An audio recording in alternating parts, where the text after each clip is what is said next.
पिछले 7 साल में 70 पेपर लीक हुए हैं, जिसकी वजह से 1.7 करोड़ स्टूडेंट्स अफेक्ट हुए हैं। दूसरी तरफ 19 अप्रैल 2024 से 1 जून 2024 तक अप्रॉक्स 66 करोड़ वोटर्स ने लोकसभा इलेक्शन 2024 में वोट दिए and not a single discrepancy came out. कुछ गड़बड़ नहीं हुई, सब बहुत बेहतरीन तरीके से हुआ। इससे साफ साफ पता चलता है कि 1.7 करोड़ स्टूडेंट्स जो कि पेपर कैंसिल होने से और लीक होने से अफेक्ट हुए हैं, उन पर सरकार का कितना ध्यान है। एनटीए नेशनल टेस्टिंग एजेंसी साल 2017 में बनाई गई थी वेरियस एंट्रेंस एग्जाम कराने के लिए, ताकि डिस्क्रिपेंसी कम हो, ट्रांसपेरेंट रहे और कुछ करप्शन ना हो। बड़े बड़े entrance exams like medical colleges के लिए NEET, JEE mains and advance for engineering colleges, CMAT and GPAT exams कराने के लिए ये एनटीए बनाई गई थी। आपको एक बात और बता दूं, central government agency like SSC staff selection commission भी गवर्नमेंट जॉब के एग्जाम्स कंडक्ट कराती है, और पर वो एक प्राइवेट नेटवर्क यूज करती है टीसीएस का। और यहाँ पे एनटीए जो है फुल्ली गवर्नमेंट नेटवर्क यूज करती है, ministry of information and technology के द्वारा बनाया हुआ। इसका मतलब यहाँ तो सब कुछ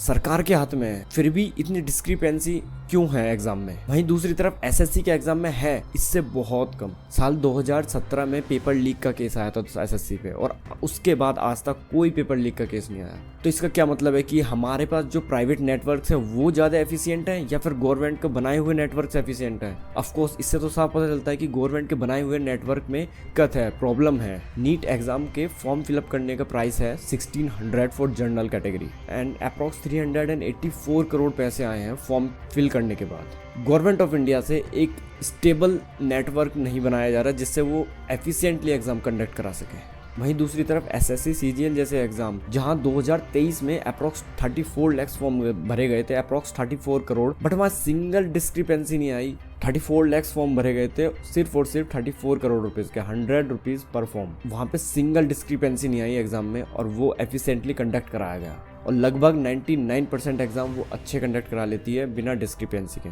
बस अंतर वही पड़ रहा है कि वो एक प्राइवेट कंपनी कंडक्ट कराती है, यहाँ गवर्नमेंट नेटवर्क कराता है नीट के एग्जाम को कंडक्ट। पहली बात तो ये है कि सीजीएल वाले तो मान लेते हैं एक तरफ ग्रेजुएट स्टूडेंट्स होते हैं, यहाँ तो नीट वाले 12th के बच्चे होते हैं। आप उनसे 1600 रुपये ले रहे हो एक फॉर्म के, that is not justiciable. Why can't you use world class network? क्यों आपके गवर्नमेंट ऑफिशियल्स में वर्ल्ड क्लास सॉफ्टवेयर इंजीनियर नहीं है? मैं बताता हूँ क्यों नहीं है। एक बच्चा जब आईआईटी में एडमिशन लेता है ना, तो वो बहुत मेहनत करके उसमें एडमिशन लेता है। पहले उसको आईआईटी जेईई मेंस क्लियर करना पड़ता है, फिर उसको एडवांस क्लियर करना पड़ता है, फिर जाके काउंसलिंग होके कहीं उसको एडमिशन मिलता है। फिर 4 से 5 साल आईआईटी में हार्ड वर्क करके एक जॉब अर्न करता है, जहाँ एक गवर्नमेंट जॉब मैक्सिमम सैलरी 85,000 दे सकती है। वहीं उनको इंटरनेशनल कंपनीज अप्रॉक्स 1 करोड़ का पैकेज देती हैं। तो वो इतनी मेहनत करके क्यों 80,000 पे सेटल होंगे, बजाय वो इंटरनेशनल जाके वहाँ किसी बड़ी कंपनी में उस 1 करोड़ के पैकेज में काम कर रहे हैं। मैं ये नहीं बोल रहा हूँ कि आप उनको 1 करोड़ रुपए दो, कुछ अच्छे सॉफ्टवेयर इंजीनियर को तो आप एम्प्लॉय कर सकते हो। अगर मिनिस्ट्री ऑफ एजुकेशन की सीट पर बैठा हुआ एक मिनिस्टर को 2 दिन के लिए कोटा के किसी रूम में जहाँ एक स्टूडेंट रहता है, पढ़ता है, वहाँ उन्हें पता चलेगा कि उस 4 दीवार में ना डिप्रेशन नाम का वर्ड छुपा हुआ है। कहाँ एक बच्चा अप्रॉक्स 1 साल में 2 से 3 लाख रुपए खर्च कर देता है, इंक्लूडिंग कोचिंग फीस, रहने का, खाने का, सब कुछ। वहीं जब वो एग्जाम देने जाता है, उसके अगले दिन पता चलता है पेपर लीक हो गया। वो बच्चा जिस डिप्रेशन में चला जाता है, यू कांट इवन इमेजिन। 1 साल की मेहनत उसके एक झटके में खराब हो जाती है, क्योंकि पेपर का पता नहीं है कब दोबारा पेपर कंडक्ट कराया जाएगा। पहले तो उस पेपर के लिए लड़ना पड़ेगा कि वापस उसको कंडक्ट कराओ, क्योंकि गलती कभी भी गवर्नमेंट अपनी मानती नहीं है।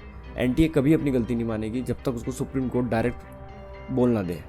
जब ज़्यादा प्रेशर आएगा वो थोड़ी बहुत अपनी गलती मानेगी, जैसे इस बार हुआ, बट कभी भी वो अपनी पूरी गलती नहीं मानेगी जब तक सुप्रीम कोर्ट डायरेक्ट ऑर्डर ना दे दे।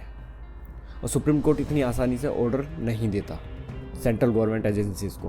बड़ी अजीब बात है कि डिजिटल इंडिया मिशन को कोई सॉफ्टवेयर इंजीनियर ना चलाते हुए एक बीए स्टूडेंट चला रहा है, जो कि एक जनरल नॉन टेक एग्जाम दे के पास होके उस सीट पर बैठा हुआ है, उस जॉब पर बैठा हुआ है। तो आप समझ सकते हो कि किस तरह हमारा डिजिटल इंडिया मिशन आगे चलेगा। खुद एनटीए की वेबसाइट इतनी सिक्योर होकर 18 जून तक वो हैक रही थी, और डार्क वेब पर उसकी सारी डिटेल्स, उसकी सारी इन्फॉर्मेशन सर्कुलेट हो रही थी। क्या इस तरह आप अपने बच्चों का भविष्य सिक्योर करोगे? यूपी पुलिस 2024 का एसआई एग्जाम, जिसमें अप्रॉक्स 50 लाख फॉर्म फिल करे गए थे, 20 करोड़ रुपए के फॉर्म फिल हुए थे टोटल। इन 20 करोड़ में यूपी पुलिस से एक एग्जाम कंडक्ट नहीं कराया गया सिक्योरली, वो भी पेपर लीक हुआ और उस पेपर को भी कैंसिल करा दिया गया। एक बच्चा 500 600 किलोमीटर दूर सेंटर मिलता है। वो ट्रेन के टिकट्स कराता है, वहाँ जाता है, वहाँ रहता है एक दिन पहले, तब ताकि वो शांति से एग्ज़ाम दे सके अगले दिन, फिर वापस आता है। कितना उसका खर्चा होता है आप थोड़ा सा इस बात से अंदाज़ा लगाइए। सबसे बुरी बात यह है कि they didn't even accept their mistake. बच्चा चाहे कितना भी जोर लगा ले, वो कभी भी अपनी गलती नहीं मानते। फिर बच्चे को पैसे इकट्ठे करके सुप्रीम कोर्ट में जाना पड़ता है, और उसमें भी पता नहीं कितना लंबा केस चलता है। सुप्रीम कोर्ट भी इतनी आसानी से नहीं मानती। और बच्चों के पास इतने पैसे होते ही तो वो गवर्नमेंट जॉब क्यों करते, क्यों नहीं वो अपना बिजनेस कर लेते। एक एक हियरिंग 2-2 3-3 लाख रुपए की होती है सुप्रीम कोर्ट में, और इमरजेंसी हियरिंग्स तो और भी महंगी होती हैं। इन सभी की वजह से एक बच्चा एंजाइटी, फ्रस्ट्रेशन, डिप्रेशन, इन सब से गुजरता है। और फिर मोदी जी आके मन की बात करके सब कुछ ठीक करना चाहते हैं। ऐसे नहीं होता। मन की बात से अगर सब कुछ ठीक हो रहा होता तो हमारे पास बहुत लोग हैं जो मन की बात हमसे डायरेक्ट करते हैं। हमें उनकी बात नहीं समझ में आती तो आपकी बात क्यों समझ में आएगी। आप अपना एग्ज़ाम कंडक्ट कराइए, वही एक भविष्य है बच्चों का। अगर आपको सच सच बताऊं तो सबको सब मालूम होता है, चाहे वो मोदी जी हो, चाहे वो एनटीए का चेयरमैन हो, चाहे वो कोई भी मिनिस्टर हो, चाहे वो मिनिस्टर ऑफ एजुकेशन ही क्यों ना हो, सबको सब मालूम होता है। बस they try to ignore it, they try to avoid it. किसी तरह बात ख़त्म हो जाए।